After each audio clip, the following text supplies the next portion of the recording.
Today we will be starting another new topic. This topic is called setting up the accounts payable, or we can call as a suppliers module, or sometimes we can call this as a vendor module. So how to set up the vendor or the supplier or the accounts payable module is going to be discussed during the today's session. So in these two videos, we will be doing the two videos for that. Chapter 5 covering with the first part will cover the default settings, and the second part will cover the details about how to create the vendors and also how to enter the beginning balances. So to start up our discussion today, you need to have the final backup file which you have taken after creating the general ledger module. That means the chapter number 4.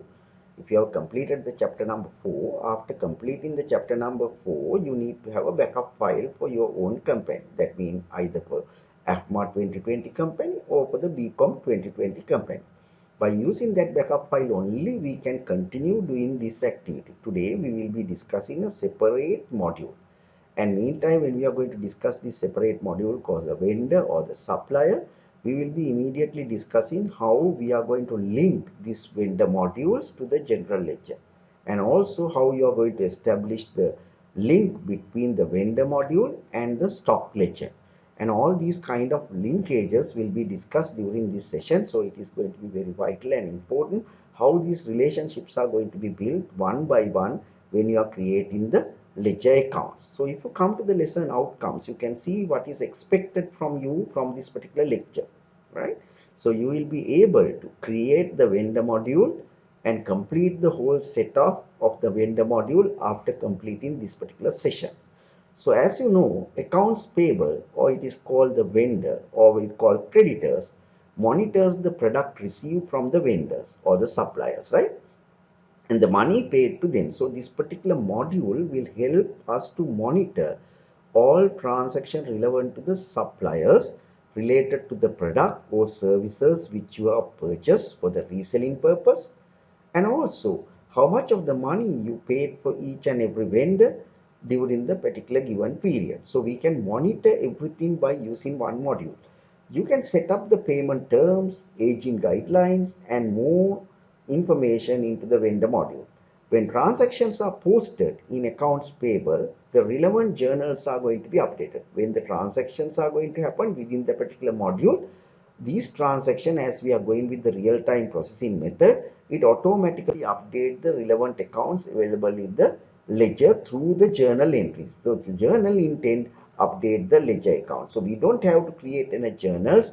When you do the transaction by using the transaction windows, once you are doing the transaction and saving the transaction, it automatically generates the required journal entries, and through the journal entries, it will update to the general ledger accounts. So the interaction, how this particular module is going to work with the other modules, are given in the figure number 5.1. So please look at this diagram. This diagram shows you how the accounts payable module, suppliers module, we call vendor module, is going to work with the other modules once the relationships are built. So you can see that there's a straight relationship between the suppliers module and the general ledger. Any transaction occurred within this given particular module will intent generate the journal entries, and through the journal entries it updates the general ledger respective accounts, right? Respective account related to the particular transaction.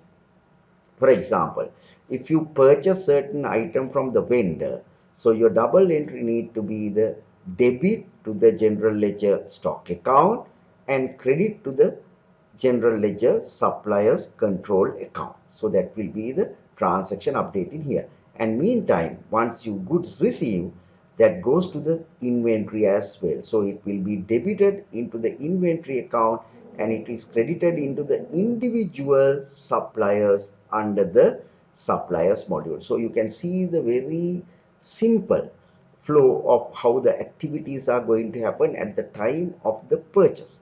So that will automatically update the relevant accounts and the relevant ledgers by doing one particular certain activity.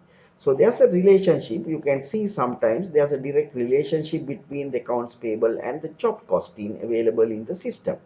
though we are not going to discuss the job costing due to the unavailability of the time. So you can see sometimes we may order the item from the supplier directly to the particular job. It is not going to update the inventory account. It will be transferring to the job, and job will be taken in that particular item cost and calculate the job value, right? So that is another relationship between the accounts payable and the job cost sheet. And also you can see the very rare relationship between the supplier and the customer module. Now in this accounting software package, we have an option whereby we can ask our supplier to directly deliver the goods to the customer rather than bringing that into your stores, and from the stores to issue that to the customer. We can instruct our supplier by doing a certain command whereby the supplier need to deliver the goods not to our stores, directly to the customer location. So that's why you can see the relationship between the supplier and the account receivable or the customer module also available there. So all these modules are going to work together, and meantime we can see in a particular window where we are going to create the purchase orders or the purchase invoices, we can see the linkages, and automatically each ledgers will be taken all the information from respective ledgers, right? So this is the relationship, overall relationship of the transaction modules within the accounts payable system. So when you are using the accounts payable, all these activities are going to carried out automatically due to the integration between the different modules, right? I hope you got an idea. මේ diagram එකෙන් පැහැදිලි කරන්නේ මොකක්ද කියලා පුතාලට පැහැදිලි වෙන්නේ නැති. මේ diagram එකෙන් පෙන්වන්නේ suppliers module එක කොහොමද අනිකුත් module එක ක්‍රියා කරන්නේ කියන එක. ඒතර මේ හැම module එකම අපි සාකච්ඡා කරන හැම module එකම inventory module එක, customer module එක, general ledger module එක, මේ හැම module එකකම තියෙන අවශ්‍ය කරන ගිණුම් ඒ ආකාරයෙන්ම update වෙනවා අපි මොන හරි transaction එකක් suppliers ලගේ module එකේ කරොත්. So ඒක තමයි relationship එක. Now, each of these other modules, when we are going to discuss the other modules, mean your suppliers module, your customer module, and your inventory module. When you are preparing these modules, there's a way of preparing these items. There are 3 stages. First stage, we need to set up the default setting. I believe at the moment you got an idea of what you mean by the defaults. So it briefly inform you, defaults are the common features or the very important features which is commonly flow to the each and every vendor, maybe each and every customer, each and every item, or each and every general ledger account. These are maybe the policies of the company. These are the standards of your company. So that's why make sure these default settings are very crucial at the beginning of the transaction process into the other modules. So now when it comes to the default setting, why it is important to set up these defaults at the beginning? Reason is when you are going to create each and every vendor, you may be having 10, 15 or 100 vendors already available in your business. So are you going to enter all this information for each and every person? No, it is going to take a lot of time for you to create the vendors. That's why some common features like a credit limit, credit per limits, and also the discount factors and so many other things. What is common for the each and every supplier, we can put that into the default settings, and from that it's automatically flow to the individual cards of the vendor, right? So that's why defaults are the common features or the standards or the policies which the companies apply against the vendors. So now you can see what we are going to do here. Before transactions are posted into the accounts payable module in Sage, it is recommended to enter the default information related to the vendor. So මේ අදාළ vendorට අදාළ defaults ටික එහෙම නැත්නම් common features ටික මුලින්ම අපි කරන්න ඕනේ ඒ default settings වලට ඇතුළත් කිරීම. Default information is a common information to a particular section such as the vendor, customer and etc. For each module එකට පුතා separate defaults තියෙනවා. ඒතර මේ හැම default එකක්ම අපි මුලින්ම කරන්න ඕනේ. හැබැයි general ledger එක හදන වෙලාවේ ඔයගොල්ලෝ දැක්කා ඔයගලන්ට defaults කරන්න බෑ accounts නැතුව. ඒක නිසා තමයි ගිණුම් ටික හැදුවට පස්සේ තුන්වෙනි අවස්ථාවේදී තමයි අපිට සිද්ධ වෙන්නේ default set කරන්න. But in other ledgers, when you are coming to the other ledgers such as the suppliers, customer and also the inventory ledger, item number 1 is going to be the default setting, right? To access the default, there are various ways we can access into the default. Now let's look at first of all how you can go to the default window. Again, we can use three different methods. First method, if you go to the maintain main menu in your program, and then you can go to the default information section, and that you can see different type of defaults. At the moment we have discussed the general ledger default. Now today we will be starting discussing the vendor defaults or the suppliers default, or we call accounts payable default. So if you click that, default window get open. Now you can see there are several tabs to be entered. First tab is called payment terms and credit terms is need to be there, and also the general ledger links, whereby the system will link this module into the general ledger. And also you can see the account and aging tab, customer field tab, and 1099 setting, which is not applicable to the Sri Lankan context, but there are several tabs which you can click and adjust. Those tabs, once you adjust it here, everything will be flow to the each and every vendor, right? This is the first method. Now let's look at the second method, how you can access into the default window. You can go to the option command in the main menu. From there also we can see the section called default information. From that we can access to the vendor default settings. So again we can see all these four tabs are there, whereby we can appropriately apply required information into the each of these particular tabs, right? So that is the second method which we call. Second method, if you go to the option command and then you know how to get that default information, from there we can go to the vendor and open that. And also there's a third method which you can access into the vendor default, that by going into the vendor module. This is the module we are creating today, vendor and purchase module. So if you go to the vendor and purchase module, that will open up the vendor navigation center. There you can see the first button is called vendor button, whereby it allows you to create your vendors, right?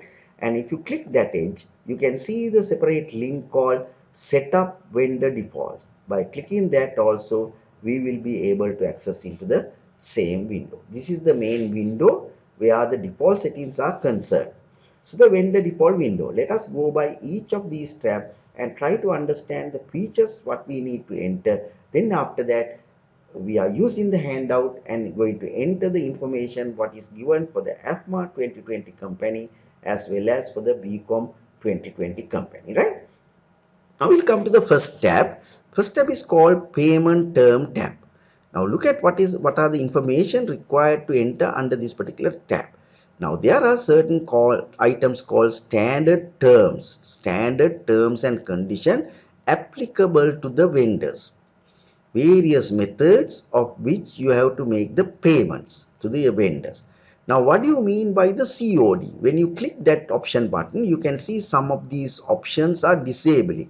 Now, when you click the COD method, you cannot see the net due days, and also you cannot see the discount in days. These two items are going to disappear, and also discount percentages are going to be disappear. All three are not accessible now. So what do you mean by the COD? So this particular method, if the company is using the policy as a policy COD method, mean every time when the vendor deliver the item to your office or to the stores, you have to make the payment immediately. That is called cash on delivery method. C mean cash, O mean cash on, and D mean delivery. Cash on delivery method.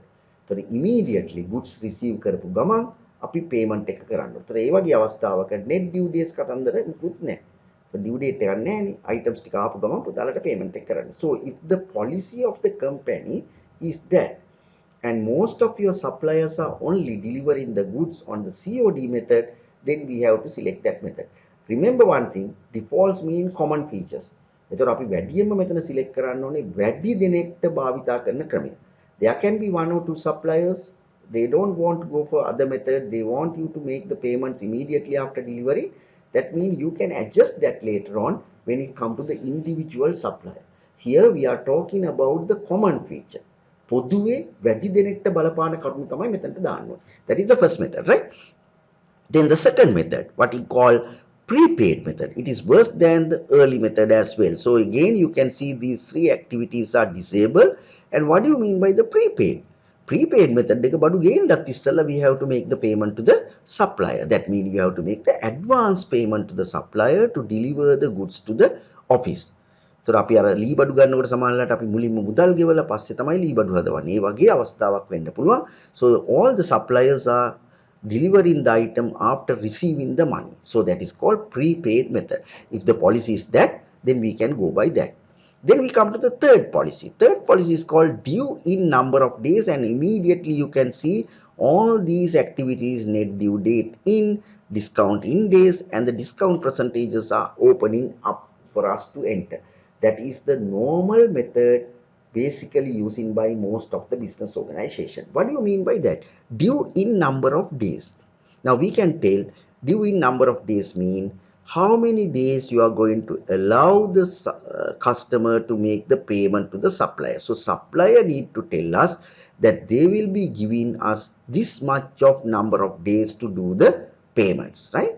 In that case, you can see number of days need to be entered here. Say if the suppliers, most of the suppliers agree to give you 30 days credit.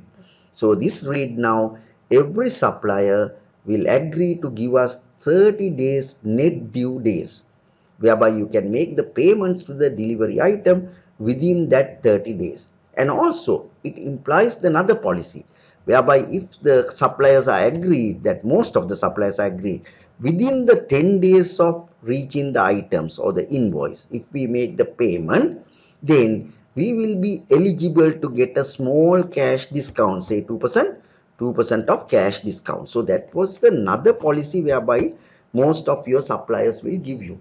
So advantage is given for you to make the payment early, whereby you will be able to get 2% cash discount from the invoice value, right? This is not the invoice discount. This is the early payment discount. Early payment discount.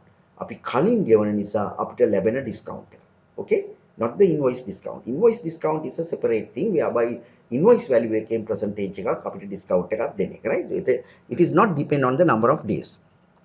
Okay, so that is the policy we can establish when you go for the due in number of days. Now let's look at the next policy. It is called due on days of next month. What it mean? Due on the next days of next month. So if I put that policy again, you can see this is going to be available to type. So it says now due on the 30th next month. That means if you have purchased something in today is the 28th of July. So if you are purchasing something in the 28th of July, the due date will come to the next month, right? And a particular date. Now according to this, you can see my due dates come on August 30th. It's the exact date of the due on the 30th next month. So the transaction එක කරන්නේ July නම් due on the next month කියන්නේ අගෝස්තු. ඒතකොට අගෝස්තු 30 වෙනිදා තමයි මගේ payment due days. එතනදිත් අපිට පුළුවන් early settlement policy එකක් settle කරන්න. So if the suppliers are agree to give the early payment discount එකක්, so we can go by that condition as well, right? The last option, which is called due at the end of month. When you select that option, you can see there's no option of due days. So automatically, if the purchase is done today, 28th of July, that means your due date is going to be 30th of July. No other option, right? Due in the end of the month. Again, we can give a early settlement discount policy there, right? So general practice of the most of the companies are going by the number of days due. So this is the policy, right? Due in number of days. That is the general practice. And also here, we can enter the maximum credit limit allowing by our suppliers. So this is the common policy. Again, remember this is the common policy, whereby most of the suppliers need to agree for that particular value.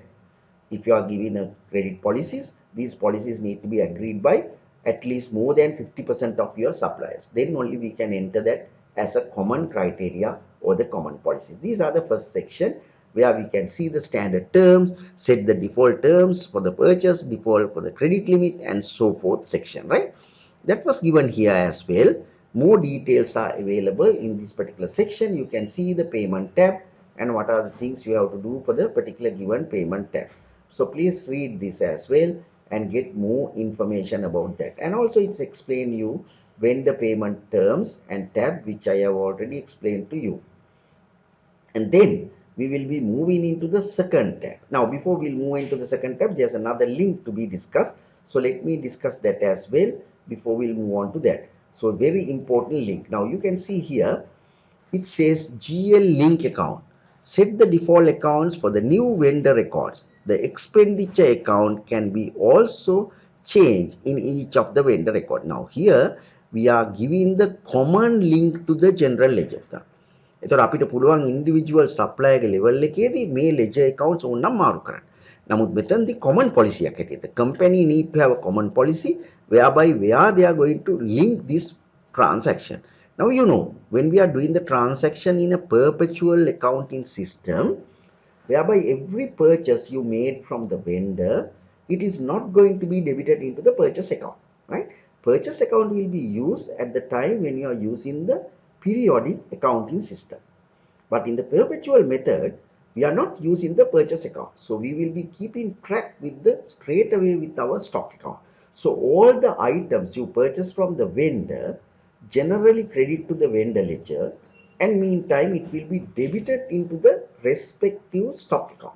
So the stock account need to be the debit account. That's why here, when it comes to the expenditure category account, your expenses account need to be the stock account of the company. So if you have a inventory account created under the category called inventory, that is the account need to be linked here. So that means when you do the transaction with the vendor, it automatically debit general ledger inventory account, and it will be credited to the respective liability account of the supplier, that is trade payable account. So that part is automatically happening because we are setting up the general defaults for the supplier. So the supplier account එක automatically ගන්නවා. හැබැයි අපි කියන්න ඕනේ කොයි ගිණුමටද debit කරන්න ඕනේ කියලා. So that is the account we have to select, right? Depending on the situation, we will look at what sort of information is given in our handout, and we will enter that, right? Then it says discount GL account. Now what do you mean by the discount GL account? The supplier කෙනෙක් ඔයගලන්ට invoice discount එකක් දෙනවා. ඒ discount එක අපිට මොකක්ද? ඒ discount එක අපිට advantage එක. Whereby it is going to be the additional income, because actual value of the invoice is 100,000 rupees, but you will be given 10,000 rupees discount. That means you have to pay only 90,000 rupees. So what is the situation in that case? You will be receiving additional income called discount received. So here we have to make sure under the supplier's ledger we need to apply account called income category type of account. Maybe it's a discount received, maybe it's a given discount, any name, but it need to be the account type income. So you should enter the account type income here to attach. So then when you purchase the item from the supplier which is worth of 100,000 rupees, double entry goes to 100,000 into the stock account and credit to the supplier's account another 100,000. And meantime, if the discount is eligible to you, then when it comes to the payment level, so the cash will be paid only 90,000 rupees from the cash account, and the investment, the supplier's ledger will be debited 90,000, and meantime another 10,000 debited to the supplier ledger, and that will be credited to the discount account. It's a received discount, right? Discount given or received discount to the company. It's an income account. So those are the items we have to enter under the payment terms. Now let's go to our handout and look at our activity and fulfill this requirement first. Now you can look at the activity number 5.1, which says the management of the APMA 2020 Private Limited, or it may be the BCom 2020 Private Limited, decided to set following default information of its vendors. Now the first part, we are talking about these 4 items only, right?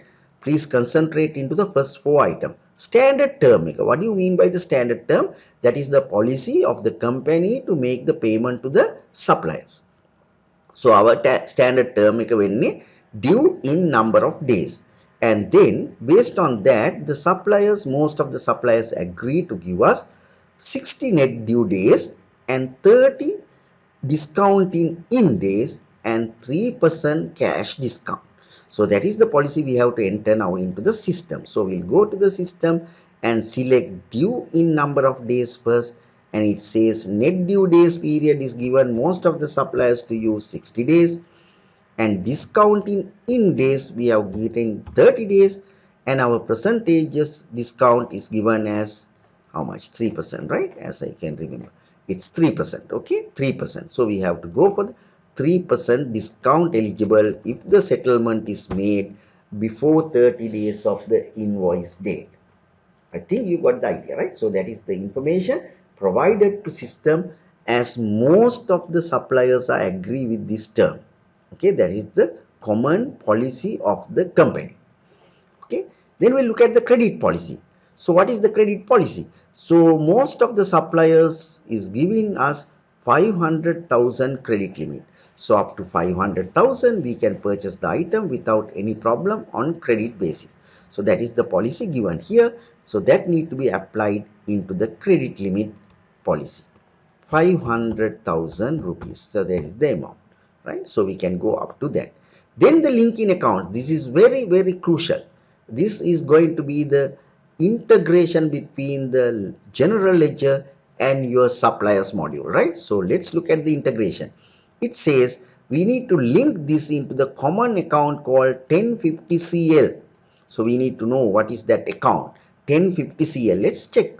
So if you don't know the account number, so you can type even 1050. So you can see the account will appear immediately. Then by clicking this small magnifying button, you can see the account name.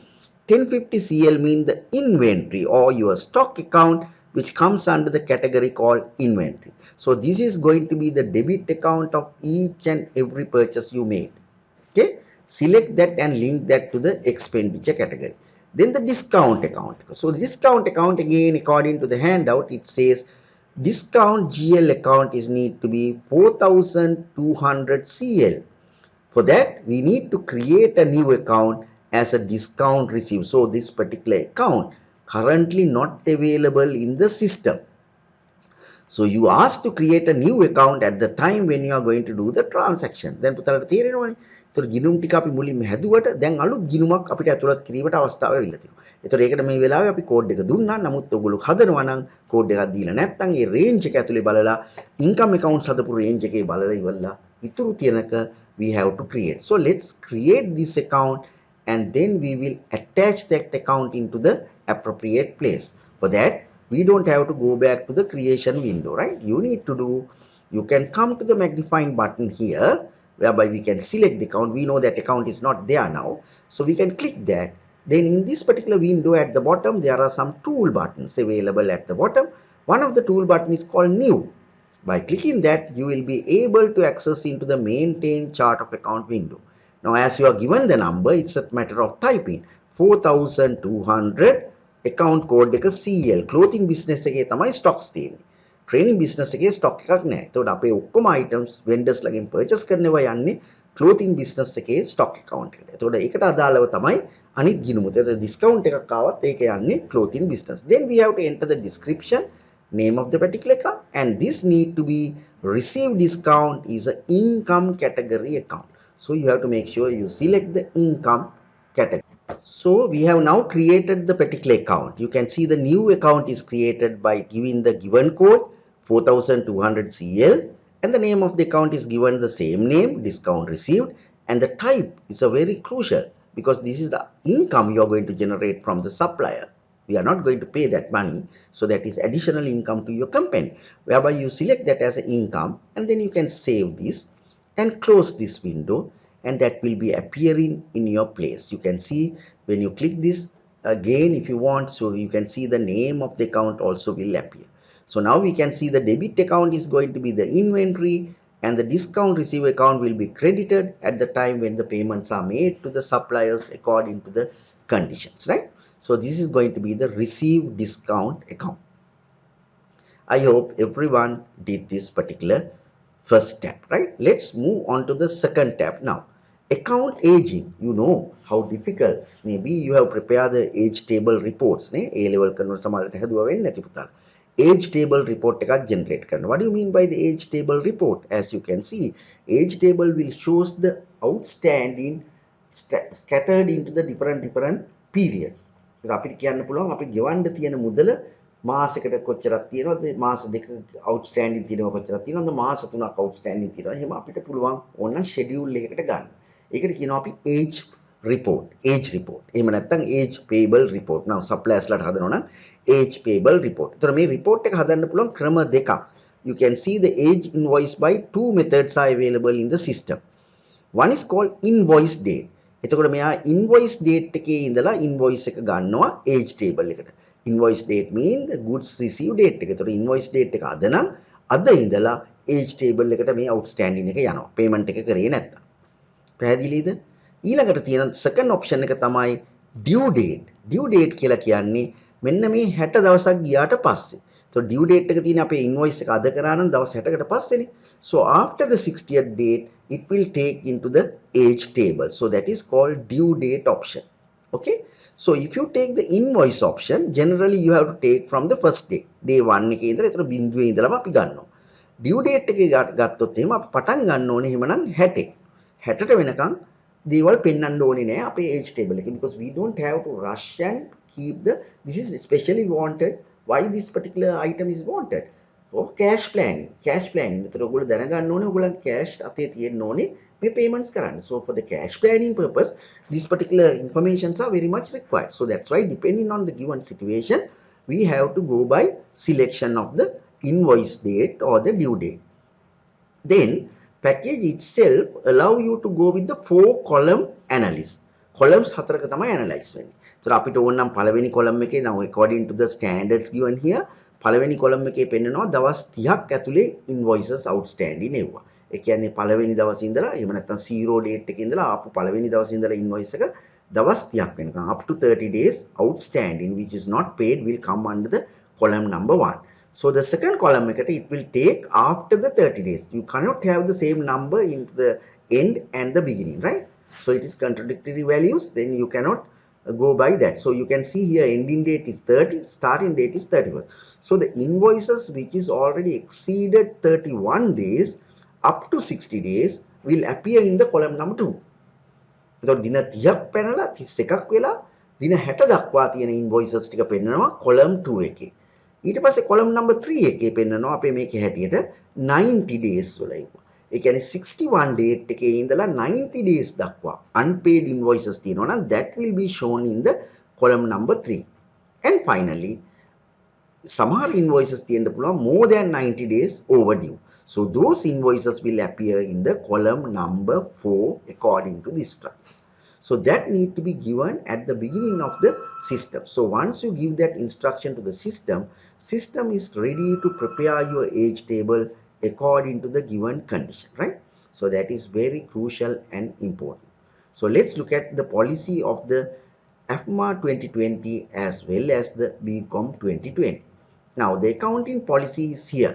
You can see the aging policy. Account aging categories based on the invoice date. So first of all, we have to make sure that we are going to select invoice date. ඒ කියන්නේ අපිට invoice එක ලැබුණු දිනේ ඉඳලා, right? Invoice date. Then after that, the second situation we can see first category, that means the net due days එක. අපිට කලබල වෙන්න ඕනේ නැති period එක. That means all customers are suppliers are agree to give us a net due days 60 no. So that grace period 0 to 60 days will come into the level 1 of your table. Yeah, why you don't have to rush and plan your cash, right? That's the option we are going to go here. So then we have to enter the last date here under the days, 60 days. So that is the last date again. And also it says you need to take all the invoices from 0 to 60 days. So මුලින් පළවෙනි දවසේ ඉඳලා 60 වෙනකන් එන ඔක්කොම invoices ටික unpaid invoices will appear in the column number 1 as a payable amount. Then the second level, we want to go 61 to 90 days. Then you have to adjust the days maximum level like a 90, and it should start from the 61 after finishing the 60 days. 61 to 90 days. It will appear in the column number 2. When it comes to the third level, it says 91 to 120 days. So your longest range is 120 days. Then it may appear in the third column invoices outstanding starting from 91 to 120 days. Then sometimes you may have invoices which is not paid over 120 days. That is coming under the number 4 column, 120 days. Right? Exceeding 100. 120 පැනපු ගමන් 121 වෙනි දිනේදී outstanding balance will change into the column number 4. So from the invoice date, everything will be appearing in this age table in 4 columns. The first 60 days will appear in the column number 1, and 61 to 90 days will appear in the column number 2. 91 to 120 will appear in the column number 3, and finally more than 120 days will appear in the column number 4. Please remember that, right? That is the policy related to the account aging. Then when it comes to the custom field means additional information you require to maintain related to your vendor. Maybe other. So the system allows, now general informations are there in the individual cards of the vendor.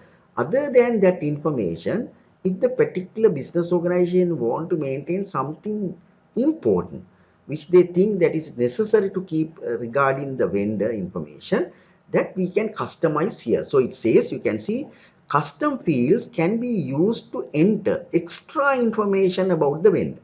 අර තියෙන information එකට අමතරව වෙනත් මොන හරි තොරතුරු ඔයගලන්ට තියාගන්න ඕන නම් වෙන්න පිළිබඳ ඒවා අපිට මෙතනට එන්ටර් කරන්න පුළුවන් up to 5 levels. ඒතර අපිට ඉන්ෆර්මේෂන් පහක් මේන්ටේන් කරන්න පුළුවන් මෙතන අමතර ඉන්ෆර්මේෂන් හැටියට.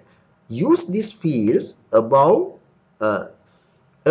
to label them on the all your vendor screen. දැන් මෙතනදි කරන්නේ ඔයගොල්ලෝ ඉන්ෆර්මේෂන් මේන්ටේන් කරන එක නෙවෙයි, ඒකට අදාළව හෙඩින් එක ඩෙවලොප් කරන එක. That means you are developing the headings or so-called description. Now we want to maintain the office manager's name, which is not available in the general vendor card. Normally vendor ගේ පුරවන card එකේ අපිට office manager ගේ නම පවත්වාගෙන යන්න තැනක් නැහැ. ඒතකොට අපිට ඒක වැදගත් කියලා හිතන නිසා අපි යාගේ නම එන්ටර් කරන්න තැනක් හදනවා office manager කියලා. ඒ වගේම accounts rep කවුද කියලා අපිට maintain කරන්න ඕන නම් ඒ account rep ගේ නම maintain කරන්න අපි තැනක් හදනවා. ඒ වගේම ස්පෙෂල් නෝට් එකක් මොන හරි විශේෂ විස්තරයක් අපිට මේන්ටේන් කරන්න ඕන නම් මේ සප්ලයර් ගැන අපිට ඒක තියාගන්න. තවත් දුරටත් ඔයගලන්ට ඕන නම් special items to be maintained, you have to tick on to this tick box, then you have to type the heading, right? If you tick on, you need to make sure that you have to enter the heading. tick කරලා තිබුණොත් අනිවාර්යයෙන්ම heading එකක් දාන්න ඕනේ. එහෙම අවශ්‍ය නැත්නම් we can remove all these ticks. That means you don't have any additional information relevant to the suppliers other than what is available in the suppliers ledger. පැහැදිලිද? දැන් අපි බලමු ARC company එහෙම නැත්නම් BCom company එකේ policy එක මොකක්ද කියලා. Now additional fields what they required is the sales manager and special note. ඒගොල්ලන්ට දෙකයි ඕනේ. sales manager ගේ නම maintain කරගන්න ඕනේ. ඊට අමතරව special note එකක් ඕනේ. So we have to apply that here. Office manager වෙනකොට we can do the small modification. We can make it this as a sales manager. Then account rep no need. Special note is there in the item 3, so you can tick on to the item 3. The other special notes are concerned.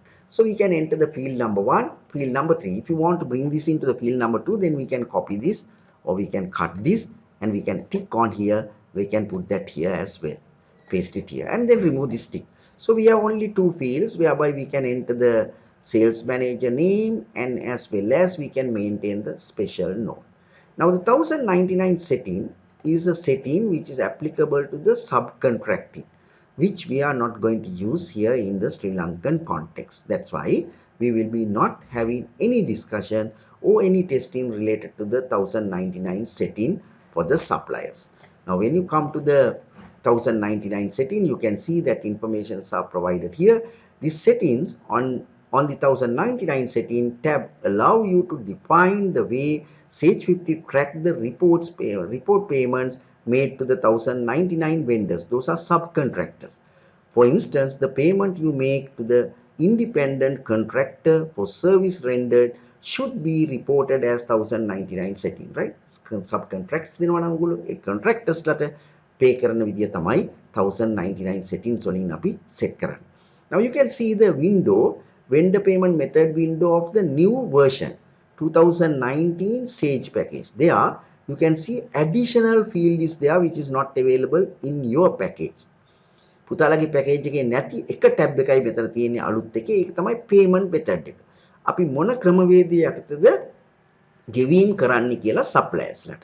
So in the new version, they have added new tab. So where we can tell up to 20, 30 different ways of making the payment. It may be the cash, it may be the check payment, it may be the credit card payment, right? Various type of methods can be here, whereby you can apply to the individual suppliers when you're making the payments, right? So that is not very important item. In an old version that is not available, but still we have to tell at the time when you are going to make the payment, we have to tell how we are going to make the payment to the supplier. So that doesn't matter whether it is available in the default settings or not. So we have gone through all the default settings and we have applied all the things accordingly. Now this is invalid for you because you don't have that option. So please remember that this section cannot be done with the old package. So that's why we are not going to apply that here in your package, right? So remember that, right? So මේක අදාළ නෑ පුතාලට මේ කෑල්ල එක මම color කරන්නම්. එතකොට ඔයගලන්ට පේනවා I will put a yellow color which is not applicable to the Peachtree package. But the people who are having the Sage package, they can do that. Otherwise, it is not necessary, right? So this is the story about how to create the default setting and what do you mean by the defaults of the vendor and how we need to fulfill that requirement. I hope everyone got the perfect understanding, and now it's time for you to enter that information into your last backup file. Open up the last backup file of your company and then please feed this information, and to update the required fields what you have entered, you need to finally click OK button. Let me show it again. Payment terms are set forth, account agents are set, custom fields are set. Then we will click OK to confirm that. So these fields will be now saved into the system. Okay, first complete that part carefully.